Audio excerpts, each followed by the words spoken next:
think that's good. Okay. All right, here we go. Okay. Testing 1, 2, 3. All right. Welcome to the podcast, Kabbalah Podcast. This is class 5, when we're delving into the 10 Sfirot. We started last week a little bit about the Sfirot that we call the 10 Illuminations. That's how it's loosely called. And we're going to be beginning here on page, I think we got as far as page 29. Amen. There are books in the box there. Welcome back.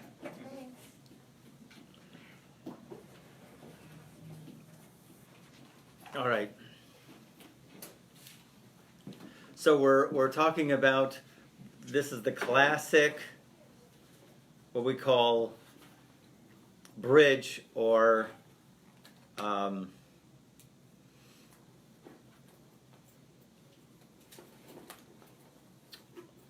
to come up with the words for it, because every time we talk about the Sfirot, it's always something new.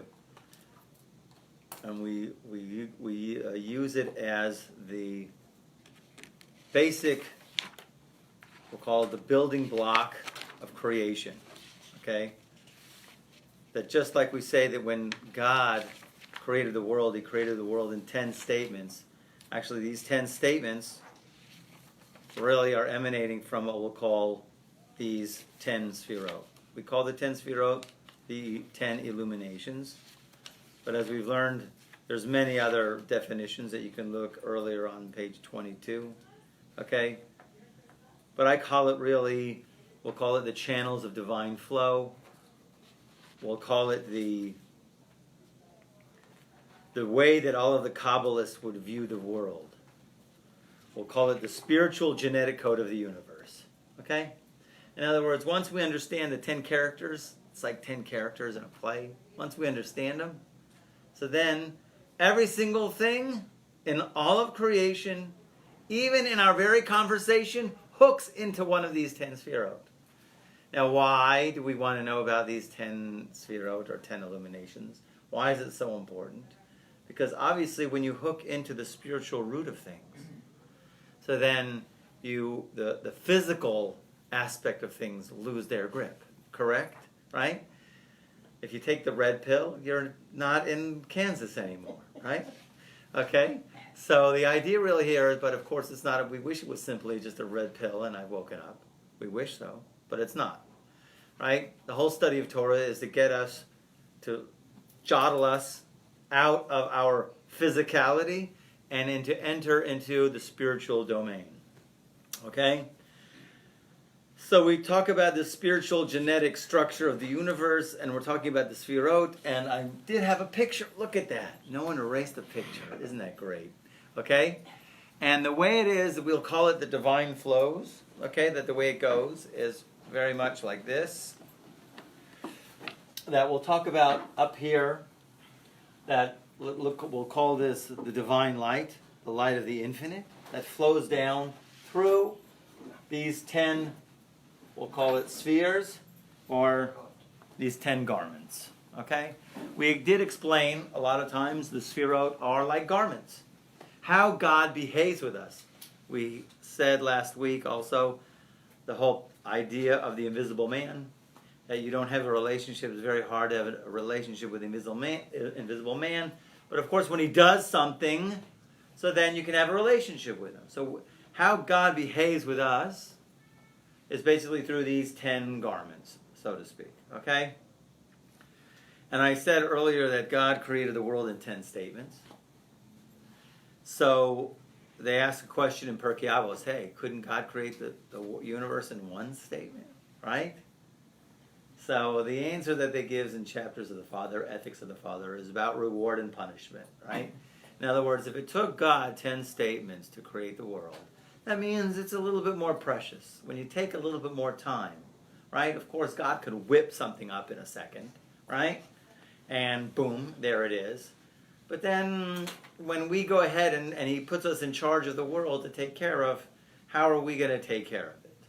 If a wicked person does bad things, so God goes, knucklehead, you are destroying the world that took 10 statements. Do you know how long it took me to make this? Right? Have you ever heard that before from anybody? Right? Do you know how long I've been working on this for? Okay? So, and also, of course, the righteous people who build the world, when we go ahead and participate in making the world a better place. So God says, yeah, I put 10, you're now holding that the world is important because I took me 10 statements. Okay? But the idea really here is these 10 statements that I look at, these 10 statements of creation are really 10 insights. Very important to know. And that's why I look at these 10 sefirot, in a certain sense, are things for us to grasp in terms of our spiritual growth. So we're going to start at the bottom. But of course, I've been telling you at the top, because we have to be introduced to these characters. Okay? So we started off with Keter. Keter means crown. That's the top. That's the will. Just like a person. And don't forget, this is also how we're made. Okay? Every single thing in creation, it goes into this structure. Okay? This is the paradigm. This is the genetic code of the universe. Every single thing funnels into this. And you've seen it throughout the entire Chumash. You've seen tens. Everybody's seen tens, right? 10 statements of creation I just mentioned, right? 10 tests of Abraham. 10 commandments. 10 plagues. Same thing. Okay? Every single thing that you'll ever experience in tens is this. Okay? So if you know this, so it helps you to then put everything in a perspective and going, okay, I got it. Okay? So we started off with crown and Chachma and Bina. Those were Sefirot number 1, 2, and 3. Sefirot, the way I looked at it, and did I do a line? I didn't do a line. We looked at these first 2 and 3 Sefirot, which is called crown. This is called wisdom. This is called understanding. Are very much how also we are built, because they are mental Sefirot. They're in the mind. They're in the head. I drew a line here because this is head, and this is going to be the emotional. Okay? I also drew lines like this because you have to understand there's a 3-column array. That means the world stands on 3 things. That's also the very first Mishnah in Chapters of the Fathers. Torah, Gemilut Chasadim. Torah, Voda, and Gemilut Chasadim, which means Torah, wisdom. That's the middle. Avoda, service, which used to be in the temple. We don't have the temple anymore. Now it's called prayer. Our prayer takes place of the divine service. Left column. And then acts of loving kindness is the right. Okay?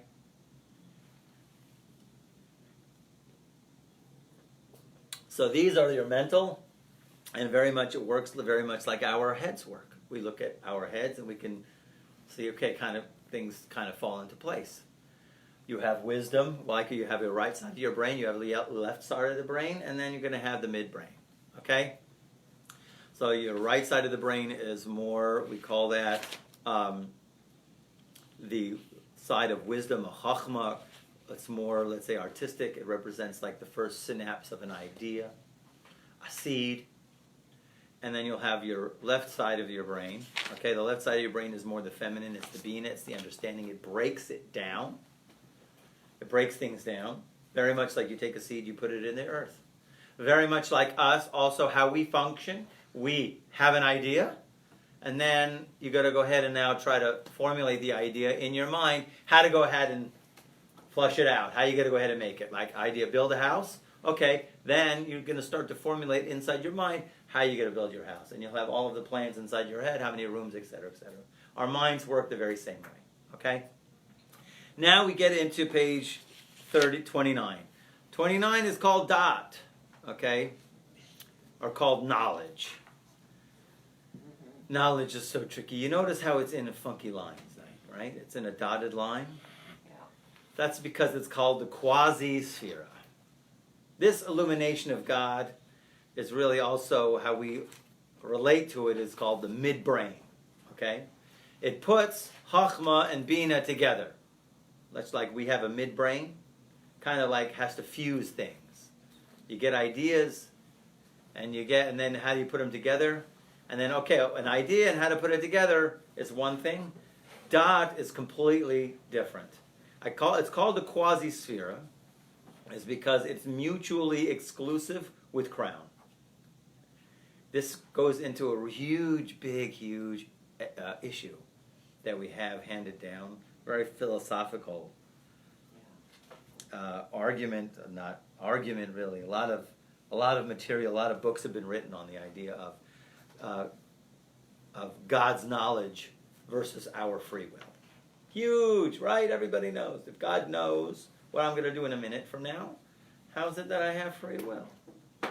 It's debated. It's written about. A lot of answers. But bottom line, nobody has any answers. Okay?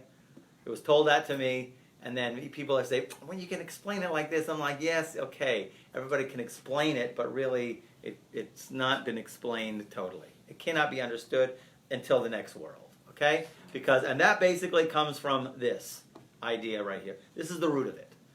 When you think about it, Keter means will, means I want. Okay? I want to give. God wants to give. The ultimate giving, there has to be free will involved in it. Okay? Has to be a mutual, has to be a relationship. If you want to give, if you want a relationship, you have to have free will. And Dot represents God's knowledge. Okay? So the idea really here is, when Keter is there, let's say, the guiding force, that's another thing that these Sefirot represent, the guiding forces of God in the world. When the guiding force of Keter is present, Dot is not there. Knowledge, God's knowledge cannot be present. Okay? If God's knowledge is there, so then that Keter aspect cannot be there. Mutually exclusive. If this is there, the other one can't be. Because why? We're in a world right now where we can't grasp both of them together at the same time. In the next world, we will be. Okay? We'll be able to totally grasp how God knew what we were going to do, and yet we had complete free will the whole time. Okay? But right now we can't. And you'll notice, if you'll count, interestingly enough, these Sefirot, including Dot, you'll have no longer 10, you'll have 11 Sefirot. Okay? 11 is a very significant number in Judaism. Would you believe? Okay? Why? What's the significance of 11? Anybody know? No, but that's close. The Ketoret, the incense. The incense that they offered in the temple had 11 spices in it. Now, what's so special about the incense? It's very special, by the way. You know, when a priest did the incense, and when he would merit it to do that service, he could never do it again. They always wanted to give somebody else a chance to do the incense. Okay? It's supposed to have special properties to bring one wealth. But the real significance of the incense and the 11 spices of the incense is when Moshe Rabbeinu went up to Mount Sinai, he was going to go get the Torah. The angels were arguing with him, going, "Who are you, earth boy? Okay? Go back down to earth, right? I got some toilet paper for you. Why don't you go down, right? Okay? So he's like, what are you doing here? I'm here to get the Torah. There's a big debate, the angels and God and Moses, right? And basically Moses won the debate against the angels. And after the debate, all the angels became his buddies. And they all gave him their secrets, including the angel of death. The angel of death said, my secret is wherever the incense is offered, I can't be there. And we know that because there was a later part, actually I think it's in next week's Parsha. Yeah, it's in Korach, the end of Korach. After Korach goes down, so the people still complaining, they still fetched, again, and all of a sudden there's a plague. And Moses quickly tells Aaron, take the incense and go around the camp. So Aaron went around the camp with the incense. Now the Midrash says when he went around the camp with the incense, he meets the angel of death and going, hey, you stopping me from doing my work. Who are you? Right? What are you doing here? Right? And Aaron says, Moses told me to go around with the incense. Don't you know if that's around, I can't function, I can't do my work? You know, I'm on a job here. You're stopping my work. He says, Moses told me, let's go talk to Moses. So they both go together. You know, he's talking with the angel of death all the time, right? They all dealt with him, right? You know, some character. So in any case, you know, and Moses says, you know, this is what the angel of death taught me. So, you know, so bug off. End of story. The plague was stayed. Okay? So in any case, why does the incense chase away the angel of death? Because it's a next world function. 11 spices represents these 11 together in unison, and it represents a next world attitude, a next world reality, a next world zone, where death can't exist. Okay? So, where Keter exists, Dot cannot be exist. But Dot is the big thing. We all want Dot. Oh, we want Dot. Okay, because Dot represents the knowledge. Wouldn't you love to know what God is doing? Wouldn't you love to know what God is up to? Okay? We have a phrase. Im dat kanita machasarta. If you have acquired Dot, knowledge, what are you lacking? You're not lacking anything. Ve'im dat chasarta makanita. And if you have acquired, wait a minute, ve'im dat chasarta, and if you're lacking Dot, what have you acquired? Meaning nothing. Nothing. We say also, ein aniyut ela b'dat. All poverty is in the mind, is in Dot. Okay? Interesting. So there's a huge ability here and a huge potential here in trying to get to Dot, and which we're all trying to align ourselves with, okay? With God's knowledge. So here, let's just go down the list here a little bit. Like I said, it's a quasi-sphera, meaning wherever Keter is, when Keter is there, Dot is not. When Dot is there, Keter is not. Okay? It's the ability to bring Chachma and Bina together, applied logic. Because this is where, actually, and when Dot, also another thing about Dot, and don't forget, you know, I'm throwing a lot of kind of things together because the Sefer Yetzirah, the book of formation that we're probably going to learn after this, okay, if you guys are all interested, okay. Sefer Yetzirah is one of the oldest books we have in Jewish tradition, said to be written by Avraham Avinu, Abraham, and basically this is the book that they used actually to make a golem out of. That means like a man of clay and give it life. There were two animals. There were two rabbis and the sages in the Talmud who would every morning, every Friday, get together, right? They'd study that book, and then they make a calf out of clay, give it life, slaughter it, and have it for Shabbos, okay? Like some kind of a project that would be, okay? In any case, said to have, it's hard to explain. But we also said that also the Sfirot also cannot be expressed really. So everything I'm telling you are just words, and it's hopefully going to get to what this is, okay? So, like I say, the ability of Chachma and Bina together, which is applied logic, okay? Dot also is something that we say is always the expression in the Bible of intimacy. When it says Adam knew his wife, that is Dot. Okay? So it has to do with intimate knowledge. If you know something, you know your way around, right? You know how to navigate the streets here, right? You know it, right? Person who rides a bike, once you rode a bike, you know how to ride a bike. You don't have to relearn it, okay? So Dot, it represents a very intimate connection, okay? So I said number 3, mutually exclusive with Keter. When crown is hidden, Dot manifests. When crown is around, Dot is not. Okay? 4, Dot and Keter are manifestations of the same thing. One is internal, one is external, believe it or not. Okay? As we'll see later on. Every single thing one of these Sfirot, really, we say is always God's light is just projected through a different prism. Okay? Like Keter is dressing in Chachma, or the light of Keter is dressing in this one, and this one, and this one. It's all going to be the same light behind it. It's just expressed differently. And it's expressed for us. We We can't grasp God in one insight. It's too much. That's why God made the world in 10 statements. Okay?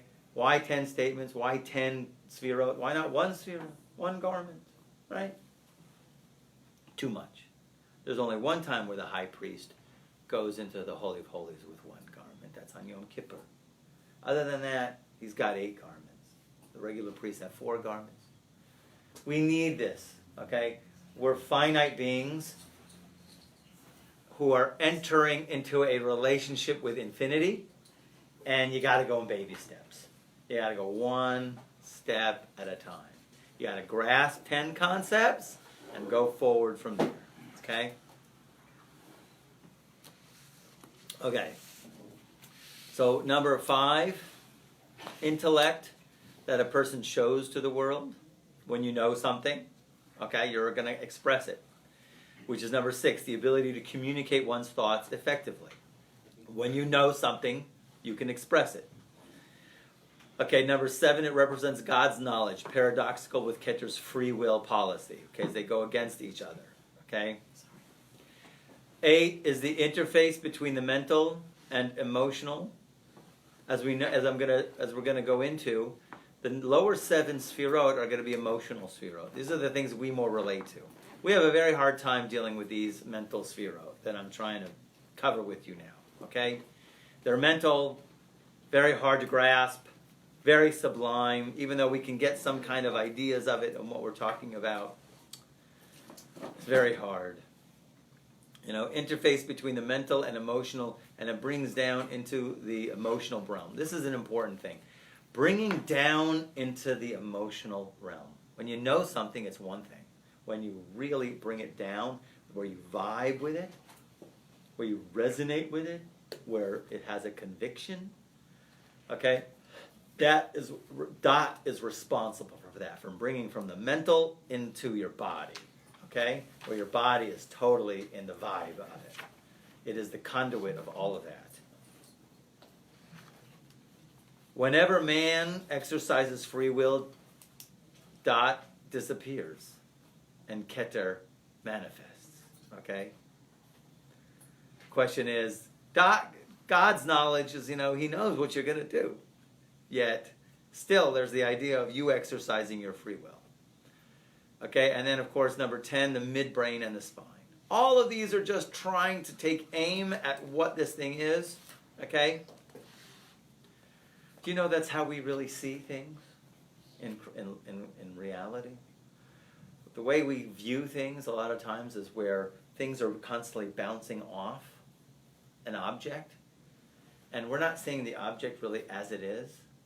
It's like if I would throw like all these atoms, or let's say, look at the pebbles, small pebbles, at a thing, okay, and an object, okay. Let's say I took a walnut, and I don't know what that walnut is. It's very fuzzy, and I would throw and shove 1,000 objects at it, and it would bounce off. So then I know I would have a picture of the object, okay, and based on the smallness of the pebbles that I would throw, or the pellets that I would throw and shoot at this walnut, I would have a more accurate picture of it. Okay? That is really how we see things all the time. Okay? Every single thing, including colors, sounds, and everything, is things ricocheting back to us, reflecting back to us, but it's never coming from the thing itself. It's a bizarre concept in terms of our perception. Okay? But we'll get to it later. The idea here is 10 sefirot of nothingness mean 10 sefirot blima.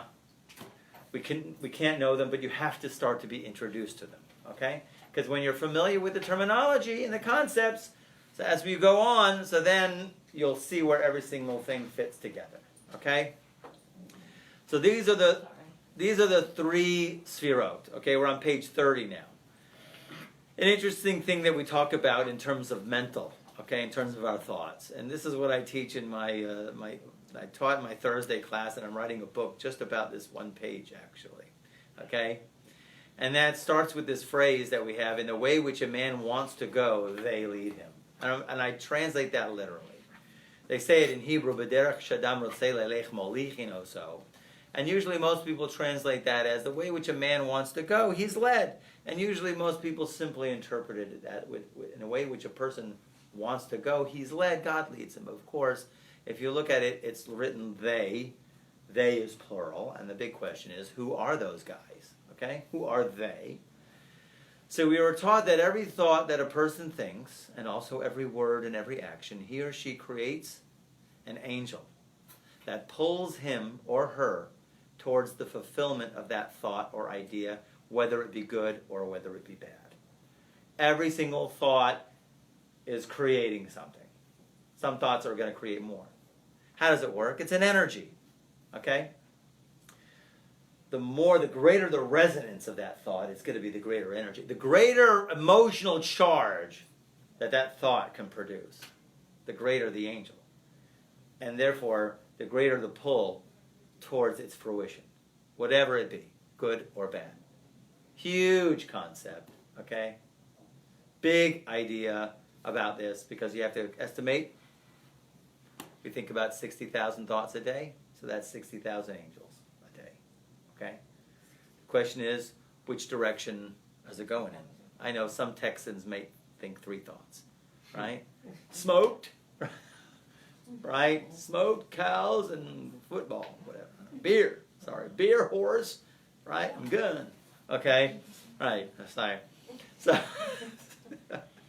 So, in any case, these angels are not to be understood as little naked babies flying around like what people have in their mind, from the past or where they have grown up, right? God forbid. But they're rather spiritual energies. Every thought creates an energy, tone, that only knows how to draw experiences that are in harmony with that vibration. Okay? So like I happen to be having here, and I wasn't going to do this, and some of you just have to be patient with me again. I have 2 A's here. I have an A. These are things that you use to tune a piano with, right? If you strike it, you won't be able to hear it, right? Very hard. Maybe on this box here. A little bit. Okay? So if I take this and I strike it, it creates an A sound. If I take another A, similar, strike it, and I touch it, it continues and even will resonate with this also, okay? To the sensitive ear, if I would strike it, be the right surface, it would also move. What happens when I take an E and touch it? Cancels out, okay? Stops instantly. You got it? Okay? What do we learn from that? Okay? So this vibration only knows how to affect or be affected by something of a similar vibration. Okay? This is an unbelievable phenomenon. Okay? Anthony, you're in Spilkas. Okay? Go ahead. You can't hold back. Okay. Say your thoughts or whatever in response to thinking thoughts that are, I would think it of a higher order, like this is probably God's will or whatever, and then you're suddenly blindsided by energies that are in disharmony with that. Does that mean those energies were in effect beforehand, and now that you're choosing to think thoughts that are more in harmony with God's will, that they're in collision with one another, like you did with the A and the E? So the collision results in Like canceling? No. Yeah. Okay.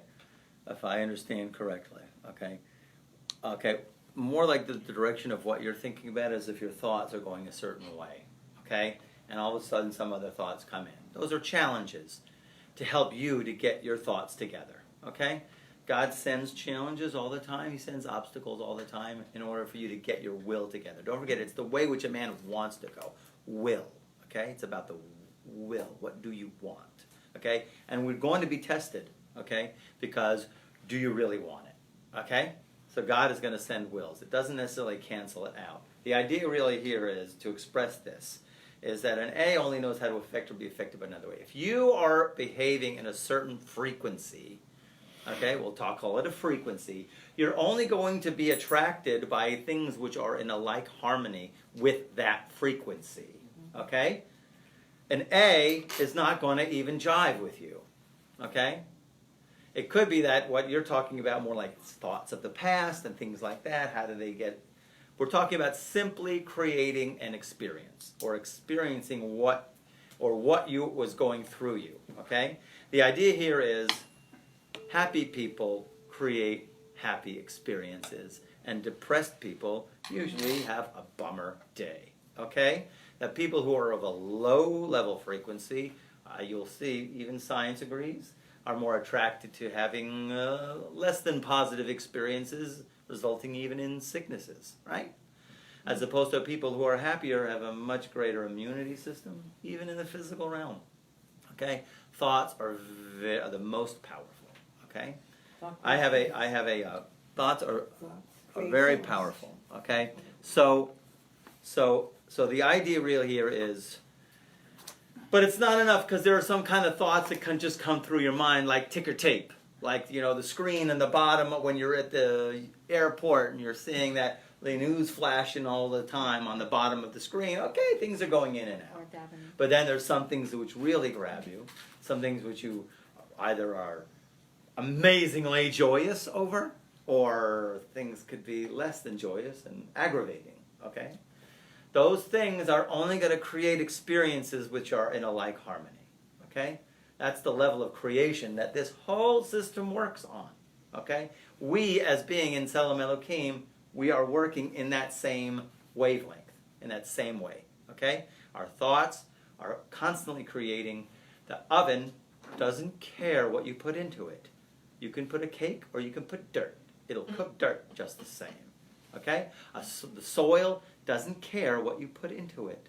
Okay? You can put a Coke can or you can put a seed. Okay? I don't know about the Coke can, maybe 20,000 years to melt it down, or maybe 30. Okay? But in any case, if you plant corn, you're going to get corn. If you plant wheat, you're going to get wheat. Don't expect to plant wheat, and why am I not getting corn? It's not going to happen. It's in the thoughts. Everything is in the thoughts. Okay? It's huge. Okay? I've heard it estimated that a person thinks anywhere between 60 to 100,000 thoughts a day.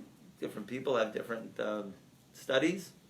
That means 60 to 100,000 angels a day. The problem is 95% of the angels were created today. We're the same confused armies of yesterday. In other words, the same stinking thinking you did yesterday, your habits, your bad habits, you're probably most likely, unless you derail and create a different thought. Thank God for Torah.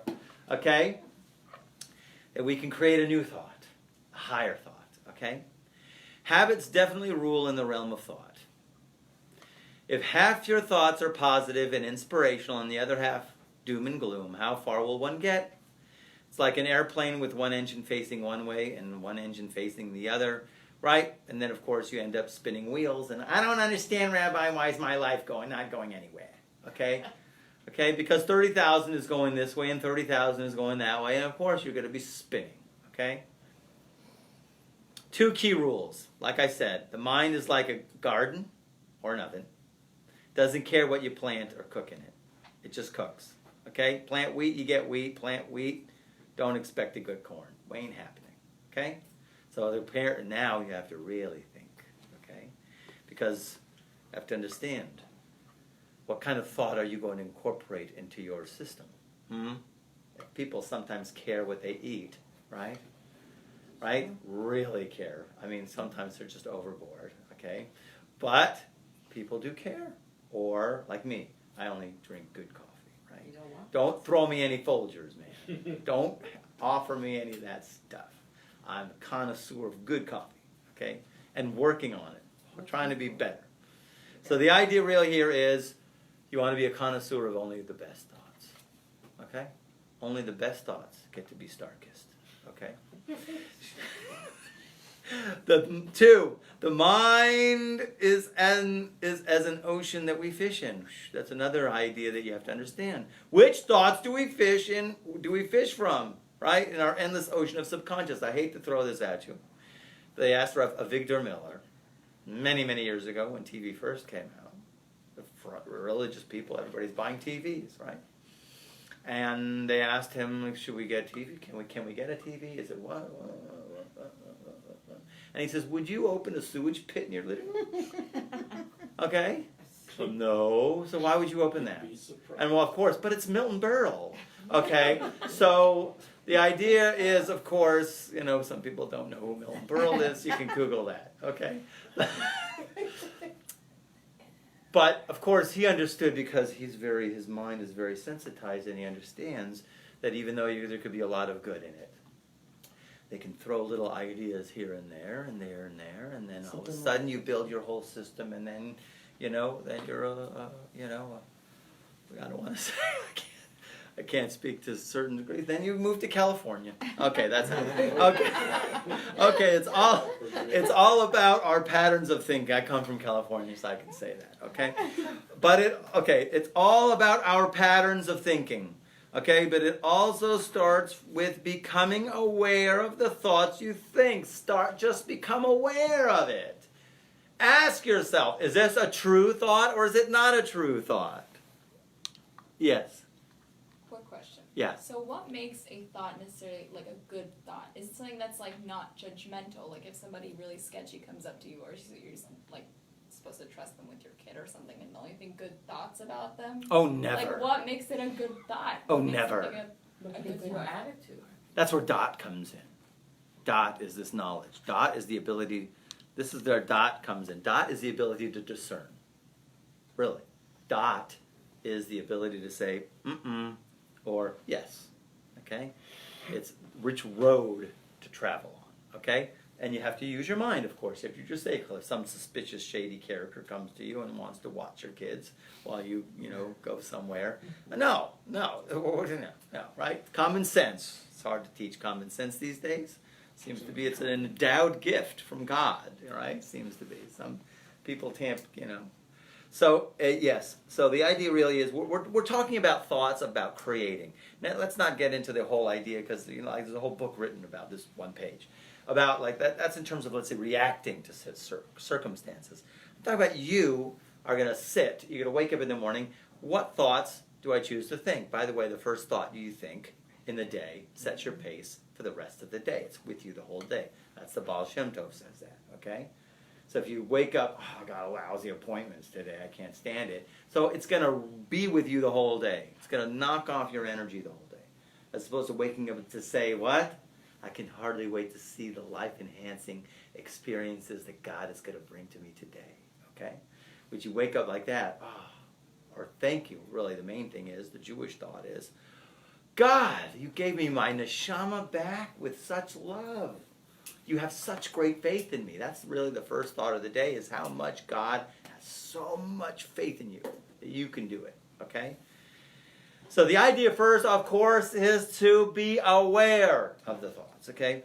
Deciding to become a connoisseur of thoughts, right? Only the best thoughts for my head. Know your positive inspirations and stay focused on them, right?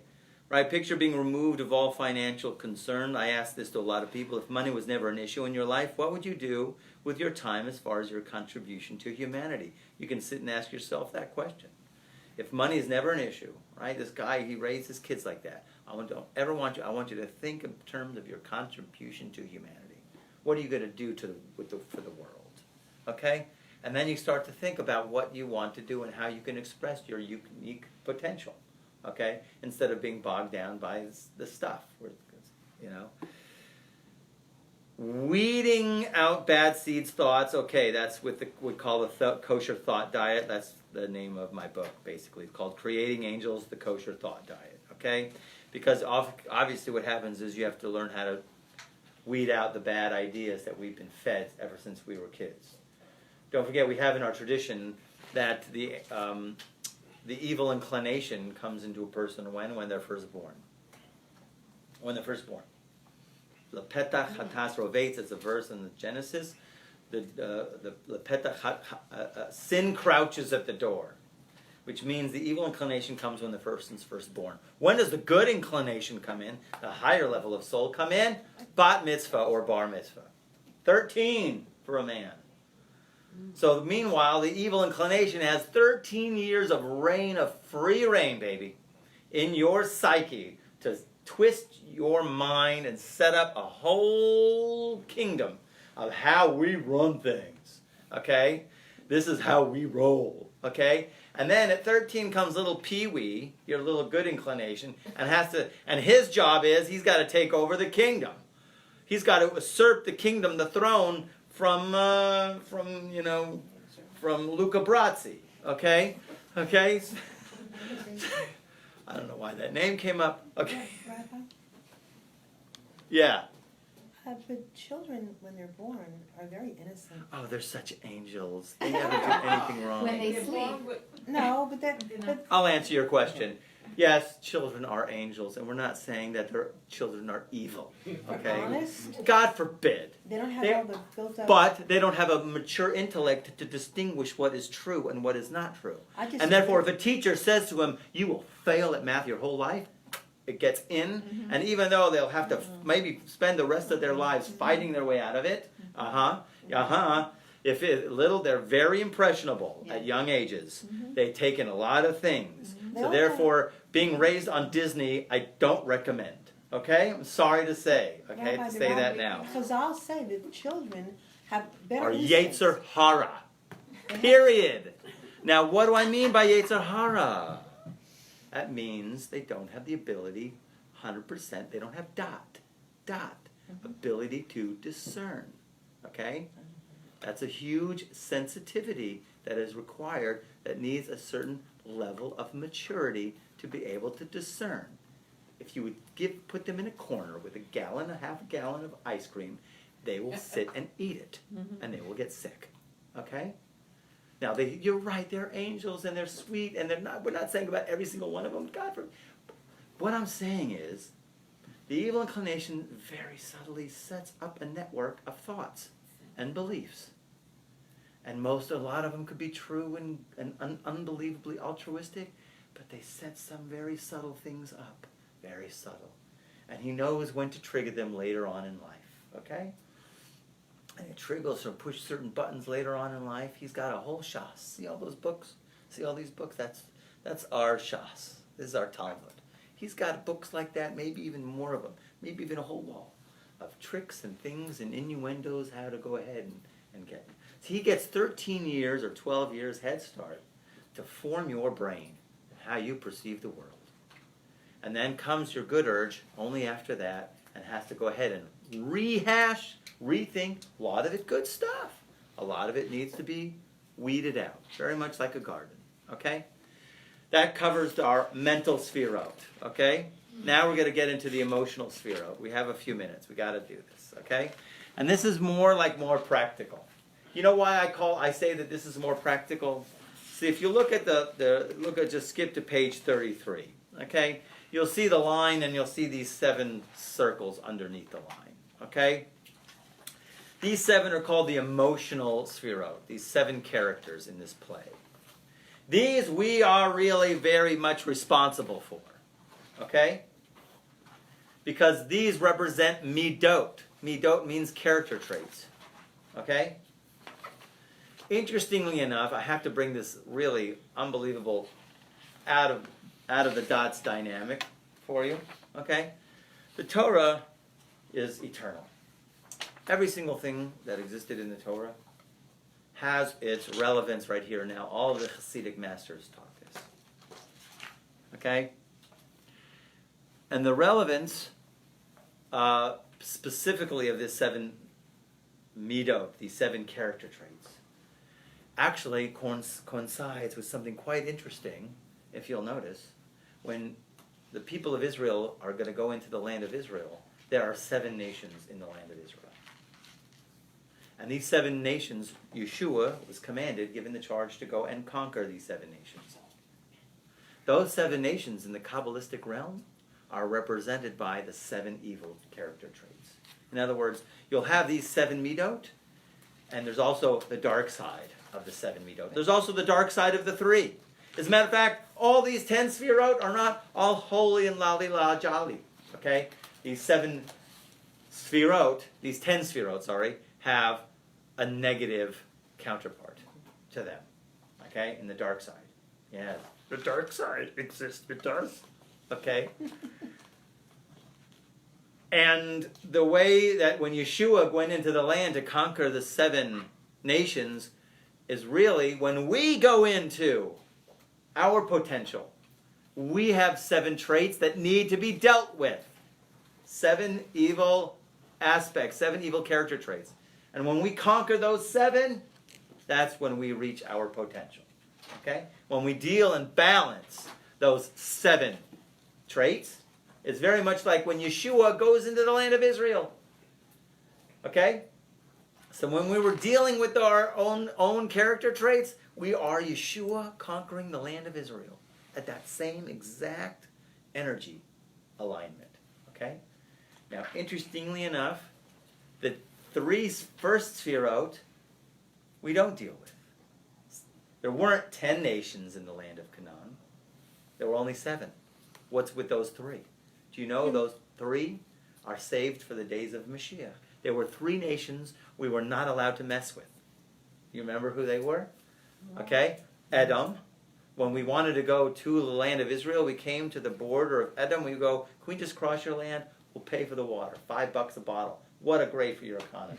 We said, we don't want your water. And they came out with swords going 1 foot and we're going to war. So we had to turn and go all the way around. Edom, top, represents Keter. We can't deal with that until the end of days. Mashiach. Moab and Ammon were these other nations. God said, hands off. Don't mess with them. Because why? They represent also the mental Sfirot. Okay? In other words, there's 3 nations or 3 areas of these which still have not been totally rectified. And they can't be rectified until the days of Mashiach. Okay? Which is Ammon. But the 7, I don't know. But the 7 we have to deal with and we're responsible for. Okay? So given that, okay, let's do page 32. Okay? L'cha Hashem hagadula v'hagavura v'hatiferes v'netzach v'achot ki kol b'shamayim v'voretz l'cha Hashem ha'mamlacha ha'misnasei l'chol harosh. Yours, God, is the greatness, the power, the beauty, the dominance, the empathy. For all that is in heaven and earth, yours, God, is the kingdom. In this one verse, King David says, right, that he wants to mamish, really, according to the Baal Shem Tov, mamish was bringing to the Jewish people a direct experience of God, okay, of the Ein Sof, through these 7 guiding forces. And when he mentions this, it's an appraise, and we say it actually every morning. Actually, this is where we actually give a pruta to tzedakah, okay, before we pray. But here represents all of the 7 Sfirot: greatness, power, beauty, dominance, empathy. Okay, all is called a Sfira, and we'll explain later, and then kingdom. Okay, so these lower 7 Sfirot are related to the 7 emotional flows. God is the source of all of these flows, and our main goal in life is to acknowledge that and emulate his ways. This is the important thing.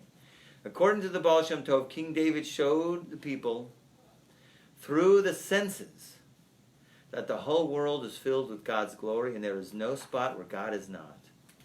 Then the people saw that God is the source of all things and their continued existence. And this is due to the Sfirot having representations in the body, as we're going to see, and also in every single thing in creation. Now, we're going to go through this, okay, because really, this is part of the training, okay? This is called red pill therapy, okay? Which is really, when you get an idea of these Sfirot, every single thing in creation hooks up to one of these Sfirot, okay? There's a table is Malchut, and this is, right, Keter, and this is this, and this is that. And when you'll see it, and you'll train yourself to accustom yourself, the main thing is also to accustom yourself, which is the Baal Shem Tov says. I was in Medjugorje. I made it to Medjugorje. Medjugorje is where the Baal Shem Tov was. I went in his synagogue, and I did my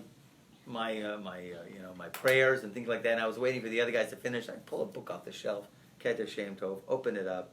The one thing I read and stayed with me, and I felt it was like mamish injected into my neshama, which is when you talk, you have to know which sphere from which you're talking, what sphere you're talking about. Amazing. In other words, you could think you can be talking about horses, or you think you're talking about beer, okay, or smoked, okay. Whatever it is relates to a sphere. The idea really here is, like I said in the beginning, to hook it up.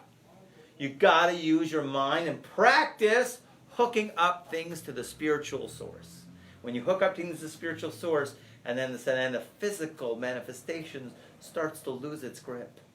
And then you find yourself in a completely different realm of consciousness. Okay? So the idea real here is that we're going to see, okay, about these sphirot. They represent the 6 basic directions of the 3-dimensional physical universe. The fundamental modes of reaching out to the 6 directions of creation we'll get to all this, okay? Because the first 6 is importantly enough to know, are masculine, and the 7th, Malchut, is considered feminine. So now another way to look at these, and we look at this in a lot of ways. This is mental, this is emotional, there's 3 pillars, right? Now a different way we're going to see is these 6 are all kind of bunched together, and they're all considered to be masculine sphirot, because they're bestowing. Don't forget, the energy is flowing from here to here to here, from here to here to here, and it flows down all the way to this sphere here. This is the sphere of Malchut, right? This is the feminine. This is called the feminine sphere. This is where we reside. This is where our playing field exists to fix this sphere. Okay, this is Emunah. This is Tefillah, right? This is where God gave us a square inch in our lives to fix. This is where we get to fix. Okay, because don't forget, God made a creation, right? In order to bestow pleasure, we have to become vehicles to receive that pleasure. We have to participate in it, because then we feel we've owned it. So God gives us a space where we can participate, okay? And so this is the space where we participate. Let me just finish this last line.